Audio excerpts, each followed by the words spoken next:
Welcome to episode 44 of the G2 on 5G. It's the latest inside scoop on everything 5G and 6G sometimes. We cover 6 topics in about 15 minutes, and it's brought to you by More Insights and Strategy. I'm Will Townsend. I'm logging in again from the Florida Keys. That's my old man of the sea beard.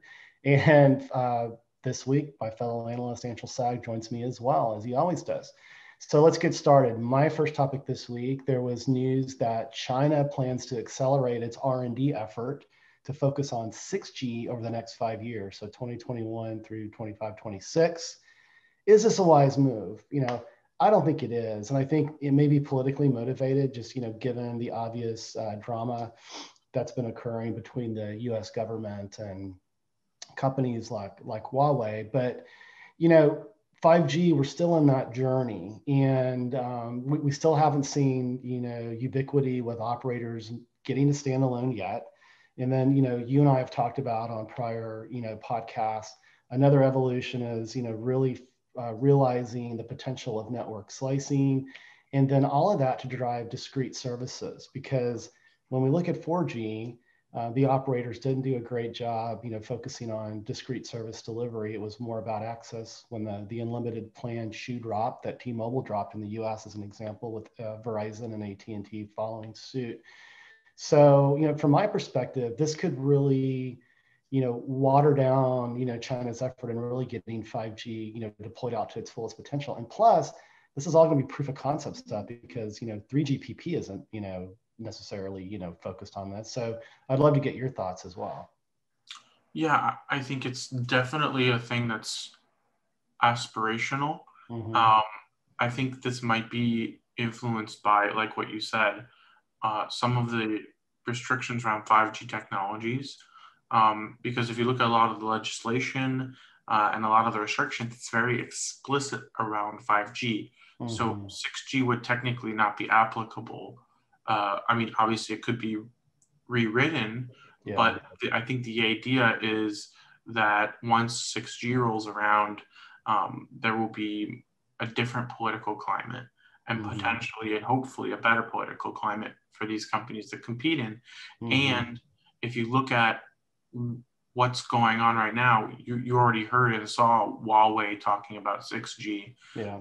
And other vendors and they're generally the ones that feel like they've missed the 5G train or they feel like they're being excluded. So I think it's kind of way too early, but at the same time, it's potentially looking for another opportunity to move forward in a different way compared to what's going on right now.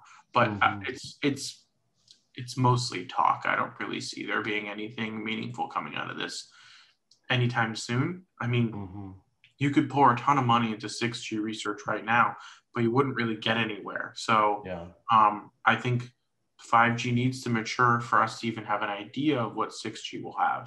And that's why I think you were right to say that it's too early and there's much more to come. Yeah, no, I agree. You mentioned Huawei. So they actually, made an announcement that, they recently kicked off an initiative to license their intellectual property tied to 5G, right? And I think I read over 3,000 patents. So Huawei has contributed significantly to 5G, but again, because of the entity listing and that sort of thing, they've really been shut out of a lot of that. So yeah, so I think, and this is the Chinese government that's, sort of really driving this. And it's sort of in the name of digitizing China, but certainly, 5G is going to accomplish that as well. So we will definitely keep our eyes and ears open and report back on future podcasts. But let's move to your first topic this week. You want to talk about Lockheed Martin and Omnispace partnering together to deliver 5G in space. I remember Nokia late last year talking about, 5G on the moon, but I wasn't aware of this. So I'd love to hear your thoughts. Yeah, so we've actually talked about Omnispace before. They just got $60 million to help finance their plans around a satellite hybrid global 5G network, which we covered in the podcast. And now Omnispace is partnered with Lockheed Martin to announce a non-terrestrial 5G network that utilizes the ability to take Omnispace's technologies and to bring them to space, not just for Earth. Yeah. And Lockheed Martin is kind of, I feel like this is one of them kind of being, the U.S. government's contractor of choice for a lot of things. Yeah. And they are kind of latching onto the thing we'd also mentioned in the podcast, that the Air Force had been looking for different vendors to give them quotes and different RFQs, RFIs, all those kinds of things to bid for a 5G network in space. So obviously the 3GPP network and standard can support this theoretically, but I have a feeling there will probably have to be some kind of modifications to the 5G network for it to work in space. It'll probably require entirely new chipsets that are rad hardened and will be able to operate in space. But I have a feeling that it will significantly improve the reliability and throughput of communications in space, because I think it's been quite a while since they've been updated. Well, I think, you mentioned, the need for hardening, those chipsets and those sorts of things for the confines of space, right? Like extreme temperatures and, lack of gravity and that sort of thing. There could be some lessons learned with that are deployed on, stuff that's developed here, I would think too, right? Wouldn't you agree with that? Yeah, I mean, if you're doing stuff like mining uranium or cleaning up some kind of toxic sites, you'll definitely want to have more rad hardened mil spec, whatever you want to call it. I know for a fact that some rad hardened hardware that was intended for space has also been used on Earth for extreme conditions. Yeah. Interesting. We'll keep our eyes and ears open on that one as well. Let's move to my second topic this week. And T-Mobile announced that they're opening a new lab. They're calling it their 5G Open Innovation Lab. And I've spent time in Seattle at their Customer Experience Center, which was really sort of serving as their showcase for proof of concept. It was about a year ago. I spent time there before the COVID travel lockdowns, and saw several different, demos involving drone delivery and that sort of thing. So this is really a step in the right direction for T-Mobile from my perspective. Again, as they integrate the Sprint assets, not only Spectrum, but also, the executive team and, Michigan Dinnigan and John Saw, this is going to allow them to really birth, from my perspective, practical use cases. And that's going to drive the service delivery. And that's really, from my perspective, how operators like T-Mobile are going to get the job done. Verizon has had, their one proof of concept, and the Alley, which is in Chelsea. It's a borough of New York. I spent time there as well. They recently announced that they're expanding those proof of concept labs. I think they're up to about 6 now. And AT&T, I've spent a lot of time with AT&T. They have, obviously, with their AT&T Labs effort, they have a significant footprint in driving R&D, and they're very focused on verticals as well, within healthcare, retail, education. And I actually, before the Foundry program was sort of folded into the broader labs effort, I spent time in places like Dallas, where they have that's their IoT sort of proof of concept. Palo Alto was doing quantum computing and quantum networking. And then I spent time in Israel a year and a half or so ago, and spent time with them. And obviously, based on the Israeli DNA, a lot of things around security and that sort of thing. So I give AT&T the edge. They've had the most mature lab effort. And so, but I think, again, this is good news to see T-Mobile doing this, because I really think it's going to allow them to continue pushing their momentum against the business service opportunity. So any thoughts there from your perspective? No, I think it just shows the maturity of T-Mobile's business efforts, and that they realize that they have to have this kind of lab infrastructure to encourage new partners to explore the capabilities of their 5G network, especially considering that they're going to be the ones that have the best coverage for the foreseeable future.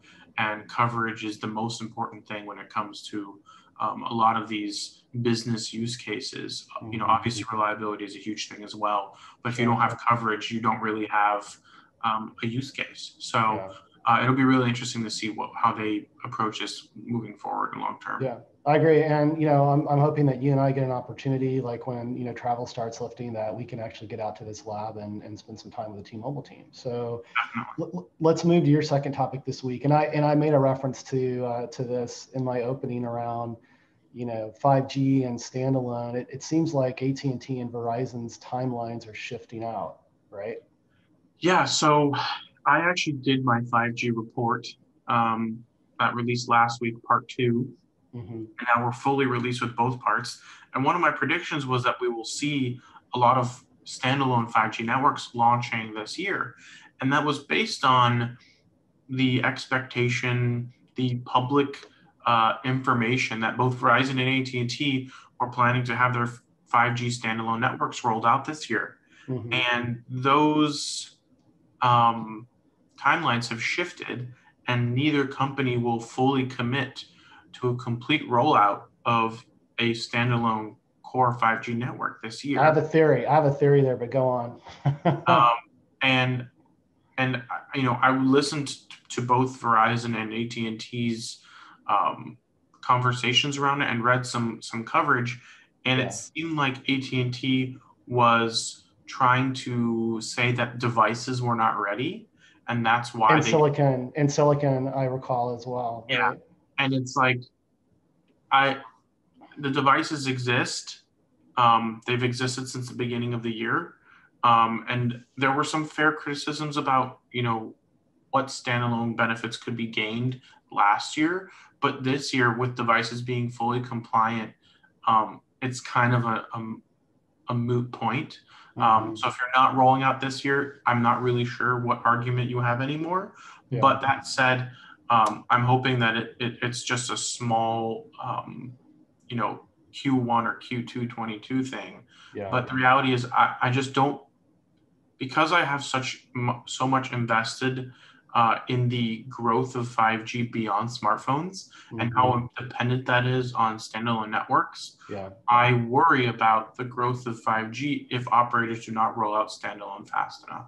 Yeah, and just for our listeners and viewers that maybe aren't, you know, technical, standalone marries 5G core with 5G RAN, and it really delivers on the true promise of 5G. I have a theory, you know, why AT&T and Verizon are you know, putting up, you know, maybe not pausing it, but one of the, you know, rationales for it being delayed could be around their C-band auction assets, and maybe a reprioritization for them to get you know, that upper mid-band deployed ahead of standalone. I don't know. It's just it's a possibility from my perspective. What's interesting is one of the Verizon EVPs, Ronan Duan, basically said that they're prioritizing C-band in 2021. So that's kind of like a, I don't know. To me, it looks like they're trying to say that they're prioritizing rolling out a $45 billion asset over having standalone. But I just don't see how any application for business will work without standalone. Yeah, for sure. Yeah, especially from a latency perspective. I mean, a lot of the, you know, the enterprise applications are going to be very, you know, real-time, high-resolution video intensive. So, but we'll keep our eyes and ears open here as well. But let's move to my third topic this week. And there was an announcement between Samsung Networks and Docomo in Japan around OpenRAN. And so Docomo will be leveraging Samsung's OpenRAN portfolio. And again, you know, traditionally Samsung has not been strong in RAN. But as they've branched out of their core, you know, South Korean market, and with a lot of help from Verizon, if you recall, you know, they've been a part of, you know, Verizon's fixed wireless access deployment as well as their mobile deployment. this really, provides them, I believe, some more momentum to really kind of grow their RAN business. And, Open RAN is a serious consideration. It's got, very disruptive capabilities from a CapEx perspective, especially when, operators are having to spend billions of dollars, to roll out spectrum. So I think this is good for Samsung. It's going to put some, momentum as they continue to build that out. It's no secret, Nokia has also been a very strong proponent of Open RAN. I think with their new CEO, Pekka Lundgaard, they're putting everything on, kind of the table to drive revenue, right? And to kind of get out of this, like kind of this ebb and flow of, financial performance that they've had, over the years. Now, when you look at the other two, big incumbents and Huawei and Ericsson, they're not quite as bullish on Open RAN. I think they have more to protect from a revenue and a profitability standpoint there. But eventually all of these all of these infrastructure providers are going to have to provide a solution, because it's going to be table stakes. So What are your thoughts? I think it's absolutely going to be one of those things where everybody will have to have some form of Open RAN available, because I don't see Verizon rolling out its 5G network with the mid-band in any other way, way that would be possible for them financially. And I think that's going to be the application that a lot of countries and operators use as they roll out their networks. I have a very strong feeling to see the same thing happening in India. And I just think cost is a factor, especially when spectrum is expensive. So, and if density has to increase, which now we're starting to hear some companies are acknowledging, you're going to need more base stations. So quantity is going to drive up costs, and you want to find a way to reduce that cost. And Open RAN is kind of the solution we have today. So I definitely think it's something that makes a lot of sense. Yeah, and it's Open RAN is very cost optimized, not performance optimized, but that doesn't mean that as it grows legs and you've got more, entrants and new entrants that are entering the RAN space, that there isn't going to be a couple of smart startups or, even a Samsung, or a Nokia that figures out how to sort of balance that cost optimization with performance. Because that's sort of the story that I hear when I talk to Huawei and Ericsson. It's like, it's from a cost perspective, it's attractive, but it's not necessarily performance optimized. And for, critical, workloads, and for, SLAs and that sort of thing, commitments to enterprise customers, that becomes really important. So, but it's still coalescing, and we'll keep our eyes on it and report back as things mature and develop. But let's move to your third and final topic this week, and you want to talk about silicon. Yeah, so kind of following on your topic, Samsung also announced a partnership with Marvell, and Marvell is actually partnering with Samsung to build SoCs for Samsung's massive MIMO capabilities, so that they can build these into their RAN products. And these new SoCs will support both 4G and 5G simultaneously, and can save up to 70% in chipset power consumption. So that's a pretty big opportunity, and it will be targeted for market introduction to tier 1 operators in Q2 of this year. So that's coming very quickly. And I mean, Marvell is kind of one of the primary providers of silicon in the industry, and this kind of sounds like a semi-custom application for Samsung's massive MIMO and other advanced radio technologies. So this kind of might be one of those opportunities where potentially an Open RAN solution could be faster and more power efficient, and but also could just be a standard RAN implementation. But ultimately, power is such a big consideration, as well as performance. It makes sense that Samsung would partner with Marvell, which is interesting because Samsung is also a fab, but I believe Marvell is technically currently using TSMC. But there's a possibility that they could move to Samsung, or they are already dual sourcing. So it's just interesting to see how Samsung is moving around and working with different companies to partner to get the best solution. Yeah, I'm glad you hit on the PowerPoint because operators struggle with CapEx and OpEx, right? And that's huge. 70% power savings is huge for the operator. So yeah, I got to imagine this is going to be, a platform that's, very, very well embraced by the industry. Definitely. And I think this will probably be in Samsung products primarily, because it sounds like they want to develop this just for their own solutions. But Marvell has a lot of capabilities, and I have a feeling that others may follow Samsung's lead in this and develop their own custom chips with Marvell as well. Yeah, so you want to talk about Intel as well, and Pat Gelsinger, who was the former CEO of VMware, is now at Intel, and he's actually a former Intel employee, a former Intel engineer, and there was some big news this week around a fab, right, or a couple of fabs?